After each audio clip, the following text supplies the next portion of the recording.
ಸ್ವಜನರು ಅವರವರ ಕುಟುಂಬದವರು ಅವರವರ ಮಿತ್ರರು ಸ್ವಬಂಧುಗಳು ಇವರೇ ಅವರ ಧನವನ್ನು ಅವರ ಅಧಿಕಾರವನ್ನು ಅಪಹಾರ ಮಾಡುವುದು, ಅವರನ್ನು ನಿರ್ಗತಿಕರನ್ನಾಗಿ ಮಾಡುವುದು, ಮನೆಯಲ್ಲಿರ್ತಕ್ಕಂತಹ ಹಿರಿಯರನ್ನು ನಿರ್ಗತಿಕರನ್ನು ಆಗಿ ಮಾಡಿ ಅವರ ದುಡ್ಡು ಕಾಸುಗಳನ್ನು ಇವರು ಅಪಹಾರ ಮಾಡ್ತಕ್ಕಂತಹ ದುಷ್ಟ ಪ್ರವೃತ್ತಿ, ಅಧಿಕಾರದಲ್ಲಿ ಇರ್ತಕ್ಕಂಥವರ ಅಧಿಕಾರವನ್ನು ಕಿತ್ತುಕೊಂಡು ಅದನ್ನು ತಾವು ಅನುಭವಿಸ್ತಕ್ಕಂತಹ ಒಂದು ಪ್ರವೃತ್ತಿ ಇದೆಲ್ಲ ಹೆಚ್ಚಾಗ್ತದೆ. ಸೊ ಇದು ಆಡಳಿತ ವರ್ಗದಲ್ಲೂ ನಡೀತದೆ, ಅದನ್ನೂ ಹತ್ತಿಕ್ಕಬೇಕು ಅವರು. ರಾಜ್ಯ ಸರ್ಕಾರವಿರಲಿ, ನಮಗೆ ಸ್ಟೇಟಲ್ಲಿ ಗೊತ್ತೇ ಆಗಿದೆ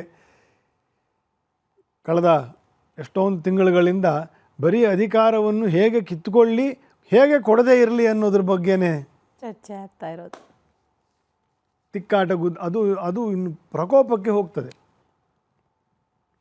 ವೈಯಕ್ತಿಕವಾಗಿಯೂ ಮನೆ, ಕುಟುಂಬ, ಆಫೀಸು, ಕೆಲಸ, ಉದ್ಯೋಗದಲ್ಲೂ ಈ ರೀತಿಯ ಒಂದು ದೋಷಗಳಿಗೆ ಅಪಹಾರ ದೋಷಗಳು ಅಂತ, ಚೋರ ದೋಷಗಳು ಅಂತ